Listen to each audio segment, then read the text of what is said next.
오늘도 클릭해주셔서 감사합니다. 구독과 좋아요 부탁드립니다. 일본을 굉장히 사랑했던 나라가 있습니다. 바로 브라질인데요.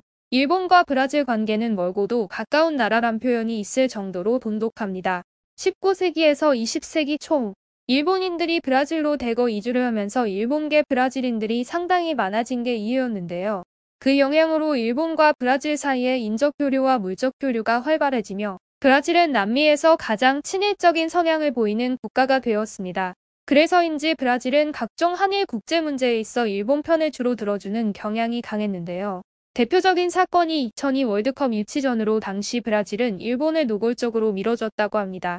브라질 출신인 피파 회장 주앙 아벨란제도 일본은 너무 티나게 편애하고 지지하는 통일, 당시 한국에 격렬한 반감을 사게 됐는데요.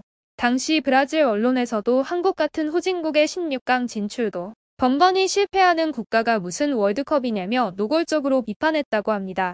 그러나 그 와중에 갑자기 등장한 아르헨티나.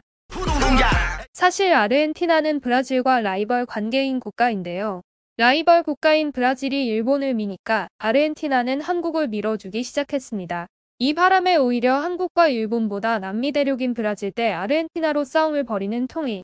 결국 유럽축구연맹 등이 중재에 나서면서 공동유치로 결론이 내려지게 된 건데요. 만약 아르헨티나가 아니었다면 기적을 일으킨 2002년 월드컵 유치를 일본에게 뺏겼을 수도 있는 상황이었습니다. 이에 대해 언론은 디에고 마라도나가 한국을 지지한다고 보도했던 적도 있다고 합니다. 아르헨티나의 한국 사랑은 이것뿐만이 아니었는데요.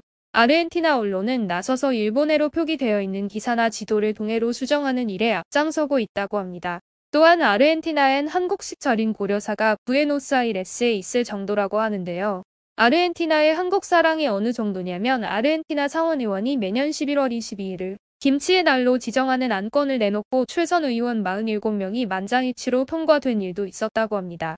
아르헨티나 여당 소속 마그달레나 솔라리 킨타나 상원의원은 11분간 김치에 대해 설명하는 연설을 하며 김치를 한국의 보물과 같은 음식이라고 소개했다고 합니다.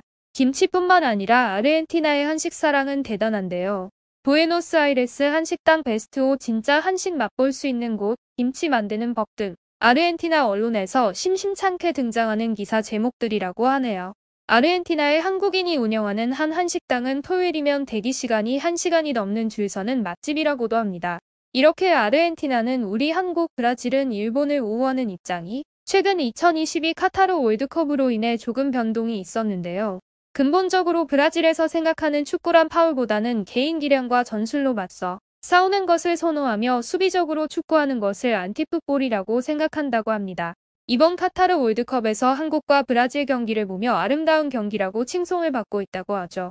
실제로 두 팀의 기록을 보면 한국이 얼마나 공격적인 경기를 했는지 알 수 있는 부분입니다. 이렇게 우리나라의 경기가 좋은 평가를 받고 있는 이유엔 사실 브라질이 올해 6월 일본과의 평가전에 1대0로 간신히 이긴 경기 방식 때문이었습니다. 바로 18개의 파울을 하며 과도한 반칙을 일으킨 일본의 매너라곤 일도 없는 경기 때문이었다고 하는데요. 이에 일본에게 우호적이었던 브라질 언론은 단단히 화가 난 상태라고 합니다. 실제로 브라질에서 축구란 단순한 스포츠 경기가 아닙니다. 브라질의 납치범이 한 축구 선수의 가족을 납치했다가 경기에서 뛰지 않겠다는 협박에 조용히 다시 돌려보낸 일까지 있을 정도이며 또한 예로 1950년 브라질이 패배한 경기에서 역전 결승골을 넣은 선수가 50년이 지난 후 브라질 여행에 갔다가 20대 여성 세관원이 해당 선수를 알아봤다고 합니다. 그건 50년 전의 일이다라고 해당 선수가 답하자 세관원은 브라질에 있는 우리들은 아직도 그때의 일을 오늘 일어난 일인 것처럼 느낀다라고 대답했다고까지 하죠. 당시 골키퍼로 뛰었던 모아시르 바르보자 선수는 죽기 직전 유언으로 브라질에서는 아무리 큰 잘못을 저지른 범인도 43년 이상형을 선고받지 않는데 나는 경기에서 패배했다는 이유만으로 50년을 죄인처럼 지내야만 했다고 남겼다고 하네요. 이같이 브라질의 축구 사랑은 상식을 초월할 정도인데요. 이런 브라질과의 경기에서 반칙으로 난무한 경기를 보인 일본에게 단단히 화가 날 수밖에 없을 것 같습니다. 하지만 이번 한국과의 경기에선 브라질 언론들은 앞다퉈 한국은 위대했다 아름다운 경기였다며 극찬을 했습니다.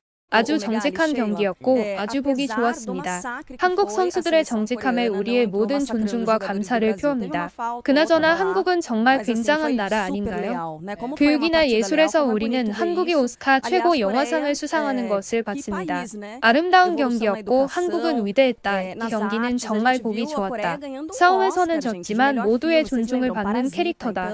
그들은 이미 세계의 존경을 받을 자격이 있다. 그들은 아름다운 축구를 했고 명예롭게 졌다.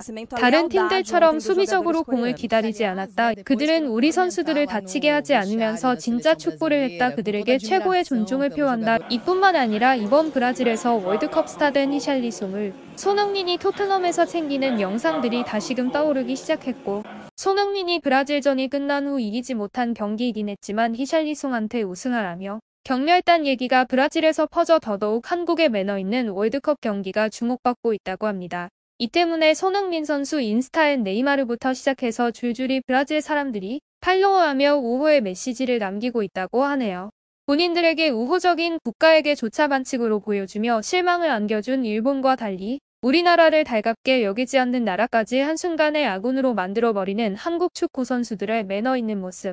앞으로도 계속 한국의 자랑스러운 스포츠맨십과 매너 있는 모습들로 여러 국가의 사랑을 한 몸에 받았으면 좋겠다고 생각이 드네요.